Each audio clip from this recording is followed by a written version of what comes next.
What's up, guys? It's Analyst, and we're back again with another video. This time, a little bit of a different video. We're joined by Dr. Nithan Natwa from Fantasy Docs on Instagram. Thank you so much for being here. He's going to help us go over every single injury, well, not every single, but a good portion of the injuries that have been happening to all of our fantasy teams. How are you feeling today? How are your fantasy teams going, most importantly? My fantasy teams are unfortunately not doing great because I was able to pick up some players like Puka and Devin Achane, but as you can see, that didn't work out too well. And Montgomery as well too, was able to get him late, so not great. But overall, it's been really good for the kind of work that I do, which is injury analysis on fantasy football players, because there's definitely been a need for that this season. So you win some, you lose some. Hopefully these players just get back sooner rather than later. And just a little bit about your background. Now, you work for Michigan, right? So I used to work as a team doctor for Michigan State. I covered all their teams, football, basketball, soccer, the whole gamut. Then I moved over to Henry Ford and did non-op orthopedics, worked with some sports teams there like USA weightlifting, just did some spot coverage for the Detroit teams. And then now I'm over at Northwestern Medicine, where I do a lot of sports medicine and urgent care type activities there. So still seeing a lot of these injuries firsthand, still treating them. And I have a pretty extensive network of orthopedic surgeon friends, so I can always touch base with that kind of help give me a little bit further insight into these injuries as well, too. That's awesome. That's awesome. I love on Instagram you have all those like human body kind of things. There's got to be like some sort of app where you could just pinpoint the exact muscle that you're looking for. But that's the kind of cool insight that only really comes up on your page. Like I don't really see anybody else kind of doing that. Like you're showing us the muscle, you're showing us the affected area. So definitely different, guys. Definitely give them a follow there. We're gonna jump straight into it because there's a lot of injury questions going on right now. One being, as of recent, Aaron Rodgers. So Aaron Rodgers, nobody thought he was going to play this season. Nobody thought that he was even in a position at his age to get an Achilles rupture to potentially even come back. But he's already off crutches. And he's tossing the ball in pregame with Sauce Gardner yesterday, or at least Sunday. So what are your thoughts? Can Aaron Rodgers actually play again this season? Is he going to pull Cam Akers, or could he be back sooner? Like, what's going on there? So I definitely think that Aaron Rodgers can come back this season. The thing about it is that there's no precedence for this surgery. This is the first time the surgery's been done on any type of high-level athlete. So when the Achilles is torn within the same season, you can return back to daily activities pretty quickly. You can be walking around, and if you notice, he's still pretty rigid with that injured ankle. So I'm sure underneath his footwear, underneath his pants, he has a very rigid brace that's still isolating that Achilles region pretty solidly. So I'm not surprised that he's out there walking. I'm not surprised that he's out there tossing the pigskin around. He's definitely not putting any heat on that throw. And like I said before, you can return back to your daily activities pretty soon, which is what I think he's doing. And he's doing a little bit of it for the camera where he's doing these football motions. That's going to get everyone talking. He can come back by playoffs. The thing is whether he's going to be an effective quarterback coming back. And as we saw Cam Akers when he came back, he was not effective at all in that same season that he returned. So I think that Rodgers does definitely try and come back, especially if the Jets are still in playoff contention. They have a beast mode D, as we saw recently in this last game. So I think he is going to be out there.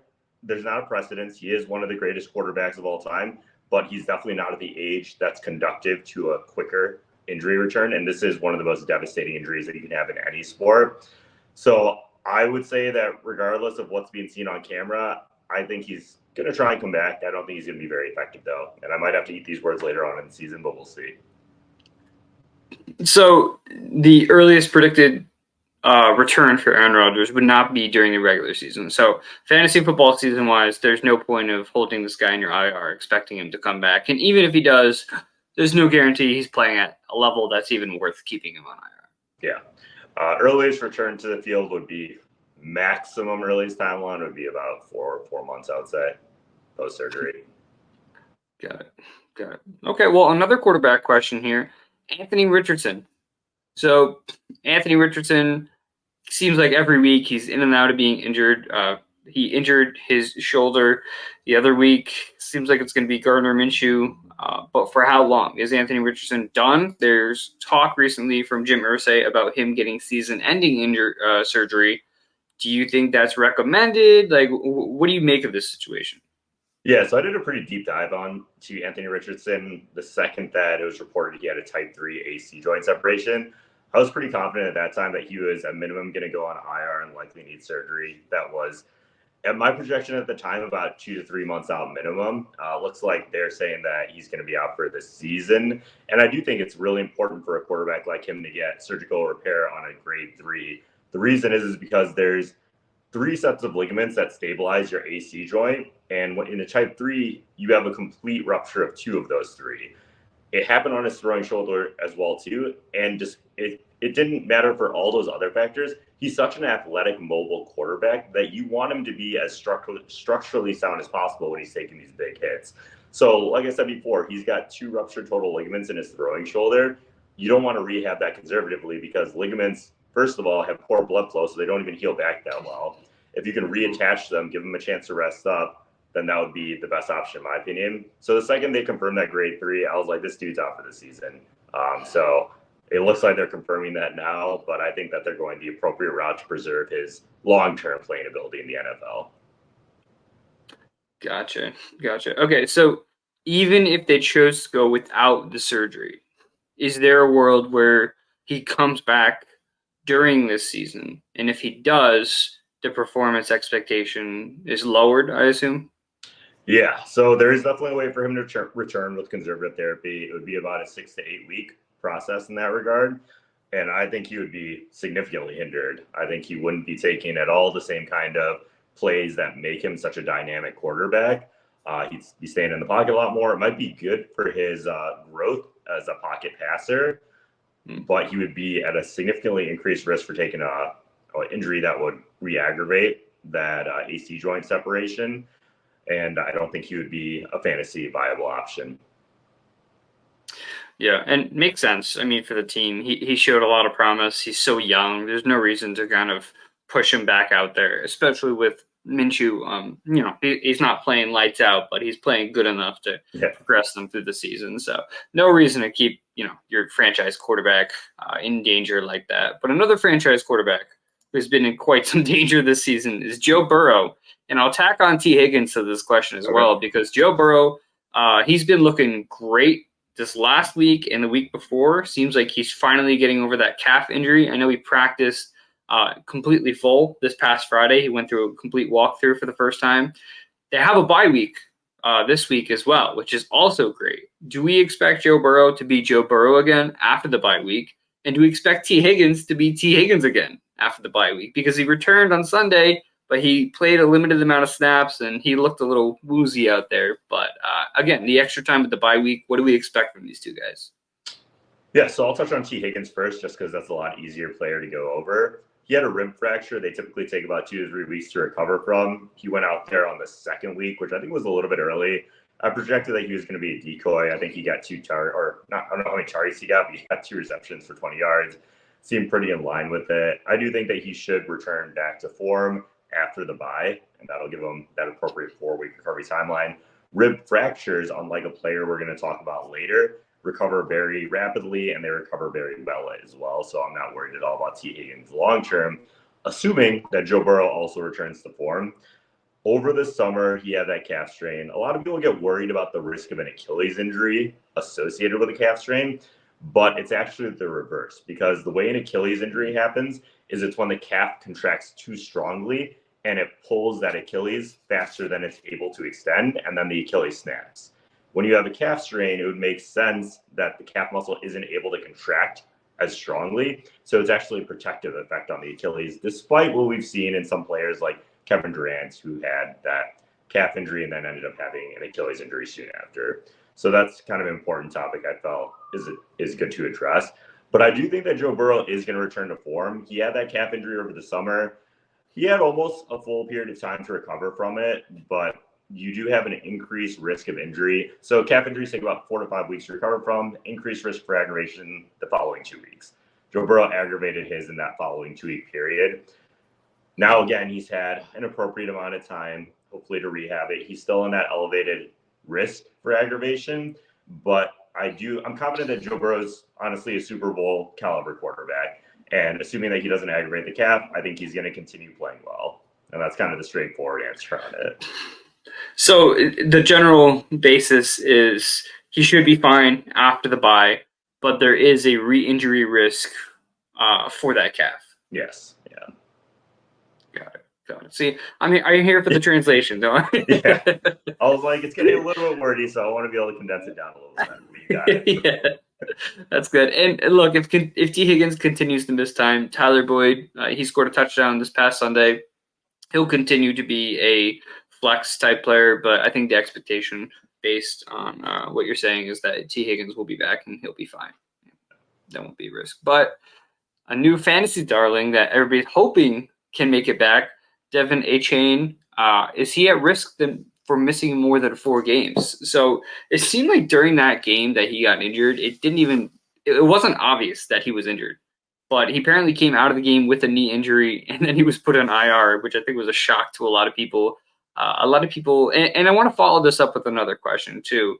So, 1 being an expected timeline.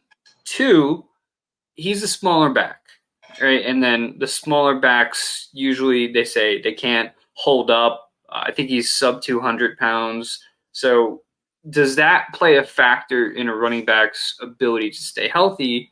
And what's the expected timeline for a guy like Devin Achane to return? So there's 2 different diagnoses that I think that he might be dealing with. One of them is the more common MCL that everyone hears about. It's a ligament on the inside of the knee. When you get hit from the outside of your knee, it buckles inwards, gets commonly injured. It's got great blood supply, and typically it's only a 1 to 2 week absence, which is why I find it odd that they immediately put him on IR when it seemed like it was mild enough for him to return to the game, and it didn't seem like he took any hits thereafter that would worsen that injury.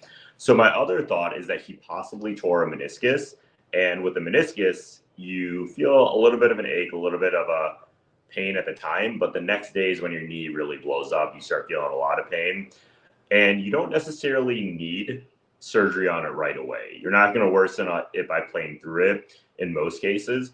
So I'm suspecting that he had a small tear of that meniscus, and they put him on IR because they wanted to see how he progressed.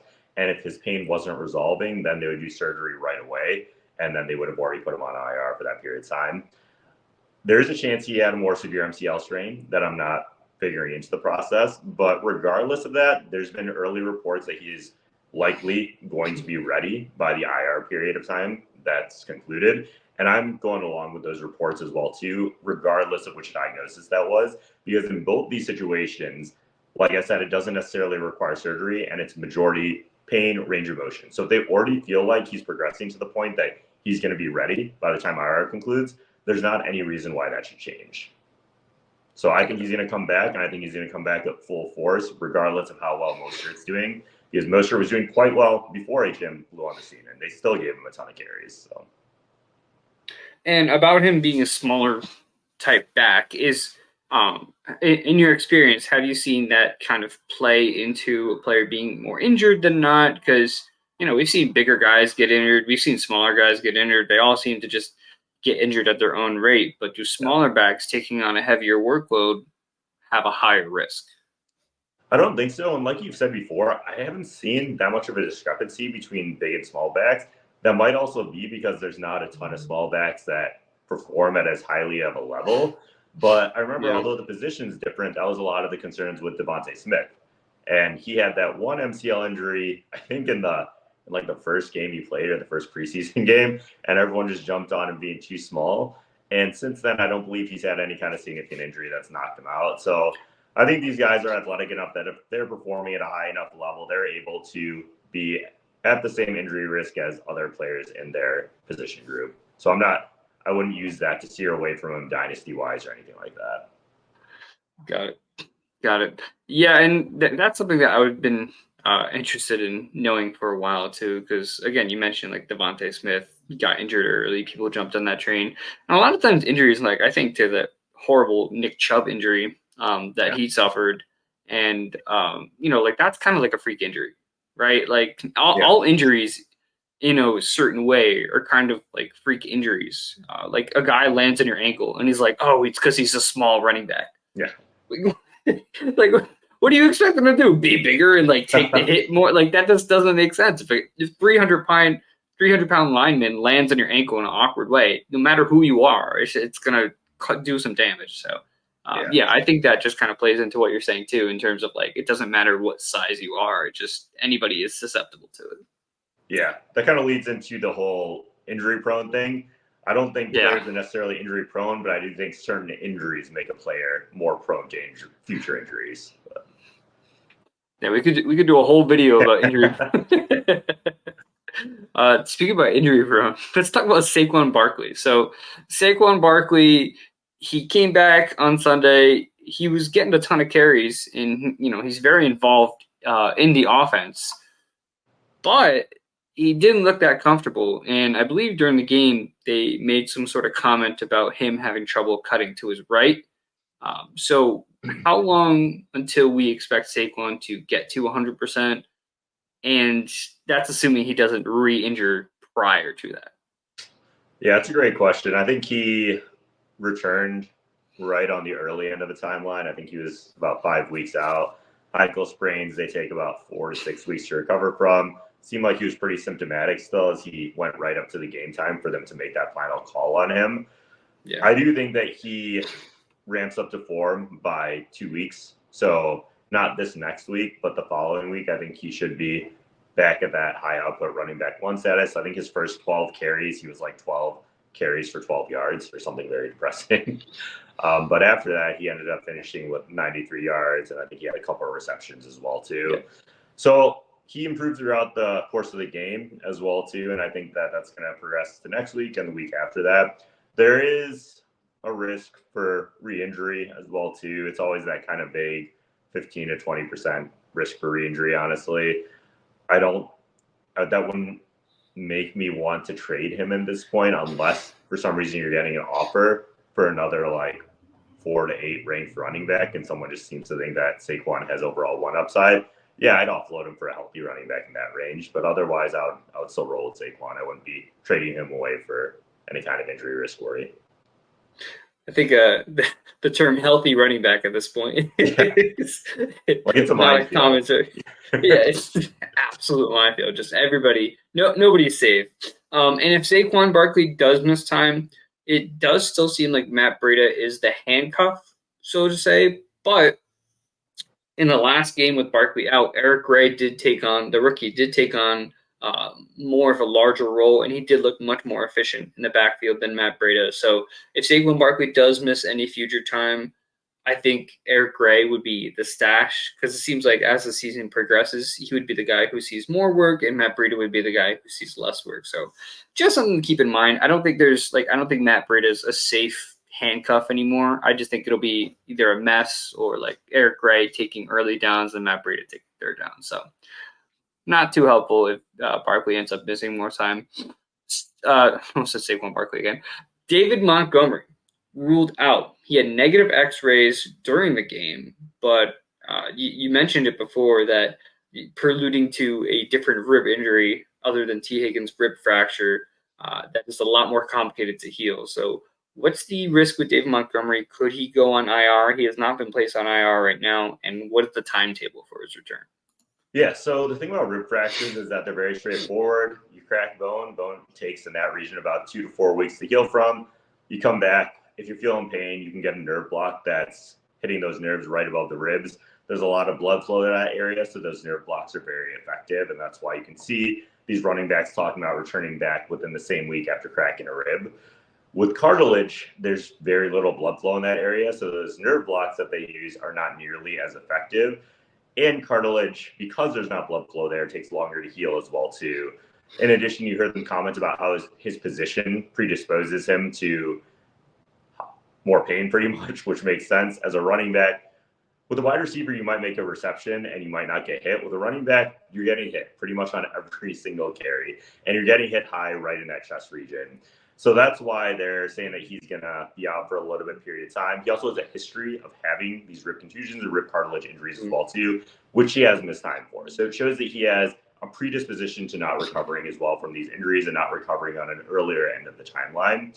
So I do think he has a risk for hitting the IR bench, but I think that he's But right now, my projection is he's out 2 to 3 weeks. But I definitely think IR is in the cards as well too.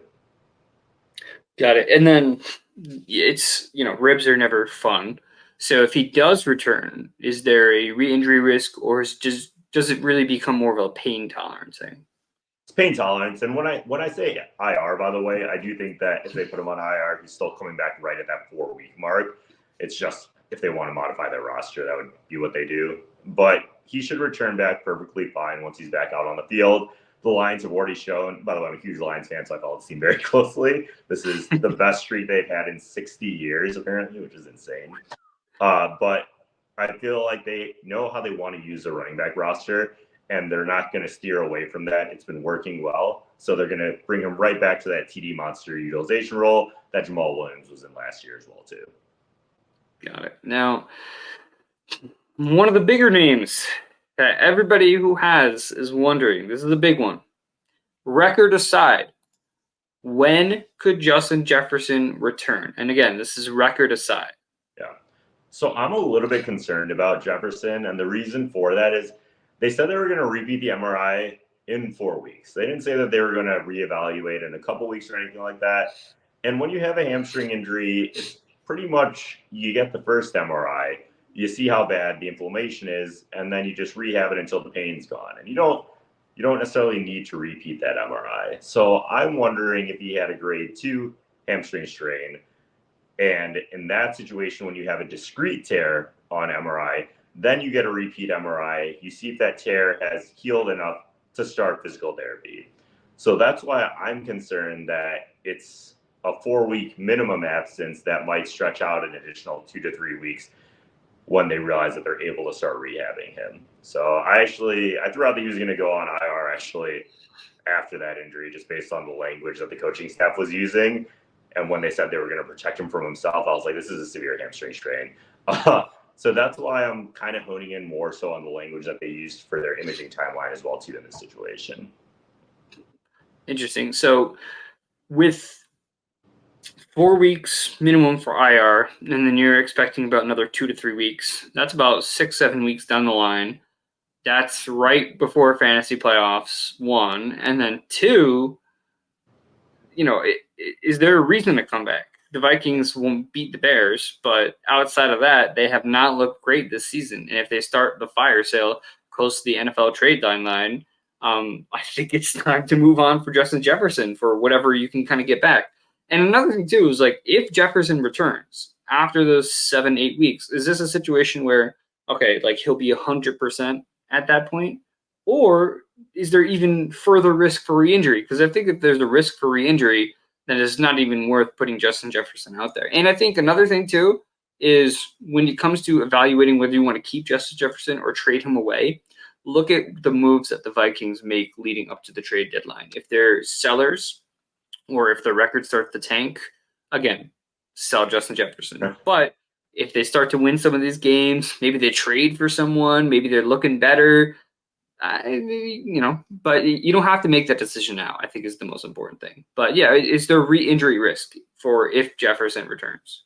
I'm saying if he's out 6-7 weeks, he's fully recovered if they're choosing to bring him back. And they want him to stack stats at this time. I don't think that they're, especially like you said before, their record is awful right now. And without him, I really can't see how it gets better. So it would be really bad moves on the coaching staff to rush a player back when they're like 2-6 or whatever, 2-7. That just seems super irresponsible. But, especially the star player. Yeah. Another player dealing with an injury, Aaron Jones. So Aaron Jones, he played week 4. And then we're like, okay, he played week 4 in a limited fashion. Doesn't seem like he got re-injured. He'll probably play week 5. And then he ended up not playing week 5. A.J. Dillon actually had a decent game, so it worked out. But week 6 just went by. He had his bye week. Heading into week 7, I assume he's going to practice in a limited fashion. We'd hope at some point during the week. But it's a hamstring injury, and that seems to be the biggest thing this season. Yeah. Everybody gets a hamstring. So what are your expectations on if he's going to be able to return in week 7? And if he does, risky start, safe start, what do you think? Aaron Jones has been the bane of my prediction analysis for like the past 4 years. Oh Every time god. I try and make a call on this dude, he like does the opposite. So I'm gonna give this as the one player that I'm putting out as my gimme or my mulligan. But I mean, I do think that he's clearly playing through a hamstring strain, which really complicates the picture because you shouldn't play through these. They take between 3 and 5 weeks minimum to recover from. And if you are playing through it, you're playing hindered. You might not be your greatest version. You're definitely not going to be the greatest version of yourself, and you're putting yourself in an increased risk for re-injury. So I do think that it seemed like he was on the verge of playing. He was able to return for one game, and then he sat the next week. So that gives him about 2 weeks out from being almost fully recovered. I think that he should play this week, but I definitely think he's a pretty high injury risk going forward for the duration of the season. And if he has one of these blow up games coming out, then I would definitely offload him and try and trade him for some value at that point in time.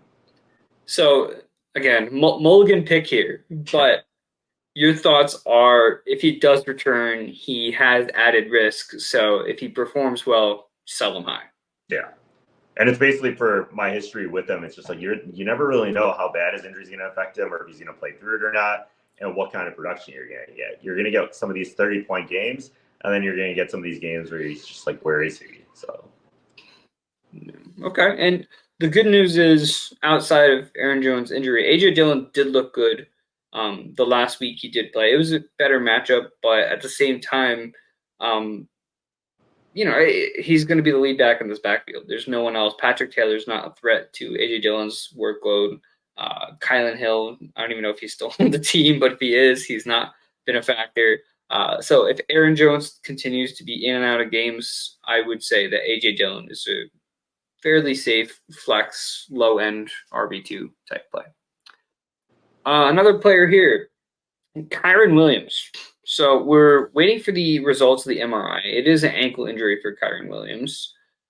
He didn't seem that banged up. He managed to finish the game and actually put up a pretty good amount of fantasy points as well. On the same side of that, Ronnie Rivers looks like he has some sort of PCL injury. He's going to miss expected time. But for Kyren Williams, we're expecting the MRI results. Zach Evans seems to be the guy in his place. He seems to be the most popular waiver wire pickup this week. What are your thoughts on Kyren Williams? They're projecting a 1 week absence. At least the team is like, oh, he'll miss this week. But is there a chance it's more? Like, is Zach?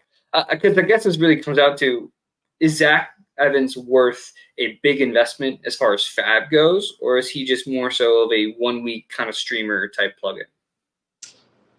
So I wasn't able. So I looked at the video pretty closely, and unfortunately, there's too many players that were just on top of Kyren Williams when his ankle got injured.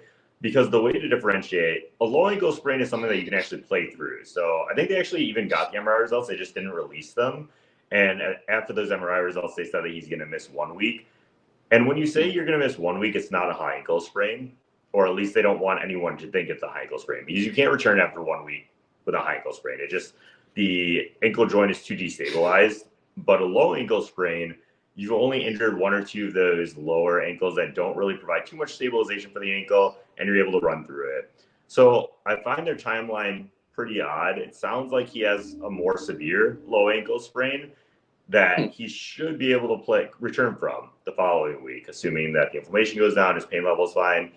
If they're masking it's a high ankle sprain, then he would be out for minimum 3 weeks, possibly 4 to 5, like we're seeing in the case of Eckler and Saquon. I would trust the coaching staff saying it's a 1 week absence at this point in time, and not so much their timeline, but I would trust that that's a low ankle injury at this point in time. And if you don't have, like, if you're having to drop someone that you feel like is a viable bench or a viable bye week plug, I wouldn't drop them to plug in Evans. But it's kind of a weird situation just because that's not a usual time frame for any kind of ankle injury. That 1 week out, definitely. So I'm calling that it's just a severe grade 2 low ankle sprain at this point in time, and I would say to just stick with them, keep them in your roster. Should be back pretty soon.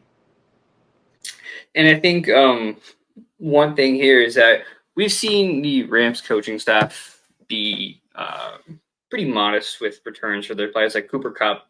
I think he was, could he have gone back sooner? Maybe, but they erred on the side of caution. So maybe there's a chance they're just kind of doing that with Kyren in terms of it's a low ankle, give him the week off. We like to – he's getting like 25, 30 touches a game, so they want to make sure he's at 100% when he is getting those touches. Yeah. I think that's a realm of possibility as well. It's just the training staff is just cautious with the injuries on their team, and they just want to make sure guys – so because I think – based on what you're saying, that's the only appropriate explanation for a 1 week absence for an ankle injury. So yeah, and you think about it, there's a couple different analysts that do what I do in terms of injury analysis. Some of us are more conservative, some of us are more aggressive, and you got to think about that's the exact way that a training room staff is going to be with their doctors in there, their trainers in there. Yeah. Some of them are going to be a little more conservative, and some of them are going to be more aggressive. So. Perfect way to put it. So we're going to end it off here with everybody's fantasy darling, Christian McCaffrey. So Christian McCaffrey picked up an oblique injury. The latest report, considering he's playing on Monday night, suggests that he has a chance to play on Monday. You calling their bluff? Or, I think we talked a little before this about, oblique injuries being not easy to get over. Is it more of a pain tolerance thing? What are your thoughts? It's definitely a pain tolerance thing. I have a video up on the exact muscle he injured and the kind of mechanism that causes that, along with all the other abdominal muscles in that region. I just got to comment on all the people calling Christian McCaffrey Mr. Glass, though, for getting injured. I mean, dude, this guy is about to break a record for his usage right now in his touchdown streak, and he's got an injury that, in my opinion, he has a good chance of coming back from. So people were worried when they got an MRI on him, and I think personally they got an MRI on him to specifically grade the degree of injury of that oblique and figure out whether or not he was going to be able to play through it, as opposed to them being concerned that it was a more severe oblique tear that might require like an IR stint. Because he was able to go back into that game, and then it was clearly too painful for him. So I think that they're just like, how much are we going to let this guy push himself and return back for this Monday night game? And they're like, we're going to let him return back. We better get confirmation on this MRI that there isn't anything that could really get worsened by him going out there. So I think that they got the MRI to be on the safe side as opposed to trying to grade a more severe injury. My initial projection on it before any of the news got released is I projected about a 1 to 2 week absence with a 50% chance of him suiting up this coming Monday, just because it's a later game and with all that peripheral record stuff on the line and all of that. So I definitely don't think it's a serious injury that's going to put him on IR or anything like that. And I agree. I think he's got a great shot for suiting up on Monday, considering what the initial projections were. Okay. And then one last little tidbit on that. Is there any sort of re-injury risk? Because I feel like pretty popular thing right now is like Zach Evans being one of the waiver wire picks, but Jordan Mason, who seems to be the backup behind Christian McCaffrey, also being picked up in a lot of leagues right now. Do we see a re-injury risk? Would it be? I mean, and with anything, like we've seen a lot of handcuffs already be utilized this season as some valuable waiver wire pickups. So regardless, Jordan Mason is a good pickup. It's just a matter of, do you blow 50% of your fab expecting Christian McCaffrey to miss time or potentially be re-injured? I'm not too concerned about the re-injury rate in these kind of injuries. The ones I'm more concerned about are the lower blood supply areas. But in my opinion, when you have these muscle strains and you kind of work out through them a little bit, you kind of wash out those inflammatory factors a little bit faster, just because you're having increased blood flow and all that. And I've noticed that you honestly recover pretty well from them, regardless of, I mean, obviously NFL players, they're going through a much higher workout than we are when we return back after an injury, but they're also conditioned at a higher level. So I think they're just at a different grade, but it's kind of the same rationale involved. I don't get too worried about re-aggravations for these kind of injuries. Got it. Okay, well, thank you so much again for coming here. Guys, you can follow Dr. Nithan Natwa at Fantasy Docs on Instagram. You're also on TikTok as well. So if you're seeing any of our videos on TikTok, you can definitely follow him there. Any final remarks to give to the people about injuries or risk or where they can find you? Any final remarks? No, that's it. Yeah, if you have any injury questions, you can always hit me up. I try and answer as many of them as possible. And yeah, my account is definitely geared at injury analysis and just kind of teaching people about what these injuries are, what kind of recovery patterns there are, just to get a little bit more knowledge about sports medicine in general. Awesome. Well, thank you for doing what you do. And guys, don't forget, like and subscribe, and we'll see you next time.